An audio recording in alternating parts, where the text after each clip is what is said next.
Hey everyone, and welcome back to my channel. My name is Josh and this is your stimulus check update for the second stimulus package for Thursday, July 23rd.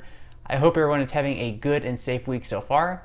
In this video, I'll be discussing both the first and second stimulus checks, including with the Senate now in complete disarray, will we be able to get the next relief package passed anytime soon? I'll also be going over what President Trump is now calling for as far as unemployment goes, and then I'll be wrapping up this video by answering some of the comments and questions that I received in my previous video. But first, if you wouldn't mind real quickly liking this video, giving me a big thumbs up. It really just helps with the YouTube algorithm in terms of pushing this video out to other viewers like you, and hopefully helping other people like you as well. Okay, so if one single company had 20 million employees and all at once they decided to fire each and every one of them, what do you think would happen? Well, that's pretty much what's about to happen at the end of this week. Just instead of a company no longer paying these millions of individuals, it'll just be the government no longer paying them. This not only will be potentially devastating to millions of families, but it could also be devastating to the economy as well. This would mean less money being spent into the economy, which could potentially lead to even more job loss. This would mean people possibly facing evictions. This could be a very bad thing for millions of Americans who are living paycheck to paycheck. And this is something I really do not want to see. Now, if only Congress can put aside their differences for once and do what's best for the American people. This is a time where millions of Americans are on the brink of losing everything. Why we aren't seeing more members of Congress in a rush to get this bill passed is beyond me. I've said it before and I'll say it again, there should only be one piece of legislation in each bill.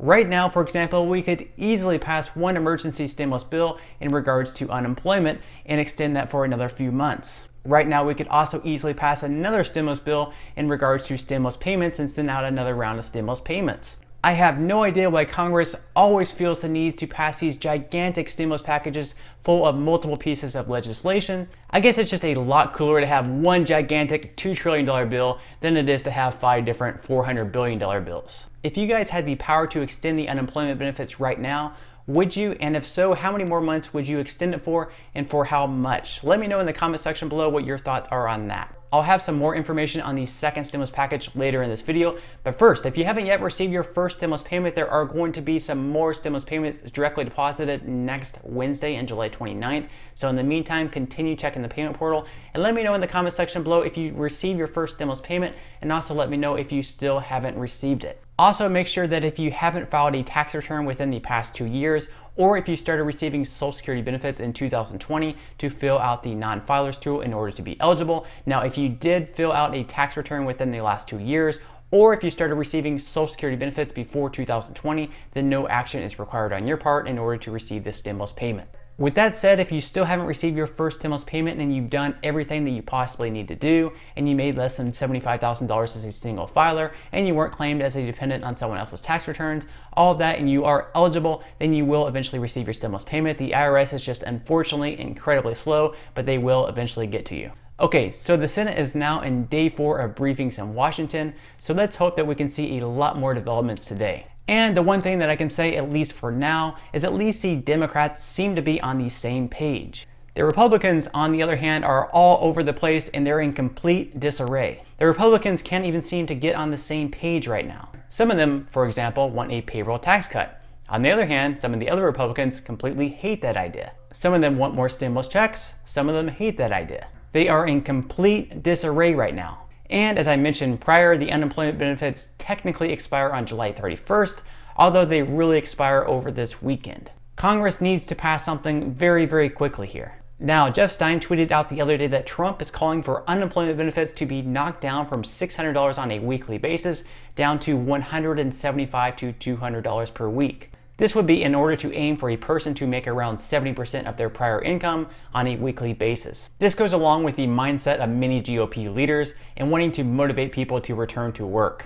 Now, obviously, only receiving $200 per week in federal unemployment benefits would definitely be a huge hit to families and would be very hard for them to get by, but it's better than nothing at this point in time. What do you guys personally think about this? Do you think that it's fair for people to only be receiving $200 on a weekly basis for the federal unemployment benefits? Or do you think that we should extend that for another 6 months at the full $600? Let me know what your thoughts are in the comment section below. Republicans also can't seem to get on the same page as far as spending goes either. Some of them are calling for more spending in the next relief package, and some of them are wanting to cap the spending in the next stimulus package to $1 trillion or less. And while we have some GOP lawmakers calling for reduced stimulus payments, we have President Trump coming out and saying that he wants to be more generous than the Democrats and give more than $1,200. Kentucky Senator Rand Paul was on a roll the other day, tearing into his fellow Republicans on Twitter. Here are just a few of the tweets that he sent out following the meeting. The majority of Republicans are now no different than socialist Democrats when it comes to debt.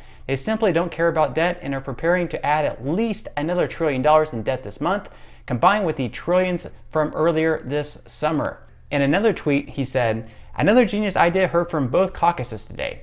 Too many schools closed this fall, so we have to send more federal aid for daycare." Then he followed that up with, "I really need to double check which caucus meeting I went to today." Now, Paul is obviously known as much more of a fiscally conservative type. Texas Senator Ted Cruz obviously isn't too optimistic about how talks are going either, as he followed up the meeting with, "What in the HE double hockey sticks are we doing?" With the United States national debt around $25 trillion and climbing, he doesn't want to see that get further out of control. What are your guys' personal thoughts about this? Should we be overly concerned about the national debt right now, or should we put that on the back burner and focus more on helping the American people during this time of crisis? Let me know what your thoughts are on that in the comment section below.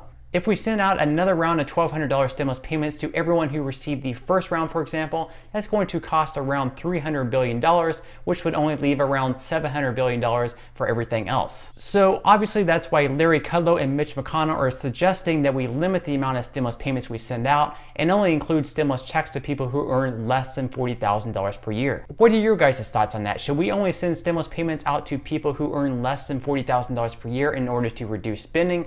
Or should we send out stimulus payments to everyone who received them in the first round and possibly even extend that to dependents over the age of 17? Let me know what your thoughts are on that in the comment section below. Now, Senator Pat Toomey even compared to sending out another round of stimulus payments as loading up the money cannon. Meanwhile, House Majority Democrats want to spend another $1 trillion on state and local governments, which would take up the entire $1 trillion budget that a lot of Senator Republicans are wanting to spend. This suggestion to spend $1 trillion in state and local governments, of course, was included in their $3 trillion stimulus bill that they passed back in May for the HEROES Act. Senate Majority Leader Mitch McConnell said that after he gets the rest of the Republicans on board with his proposal, then at that point it will be used as a starting point for bipartisan discussion. McConnell said that he'll need at least 7 Democratic votes to move forward. McConnell said, quote, "Clearly they have the ability to prevent us from passing anything, and that's been their mindset lately.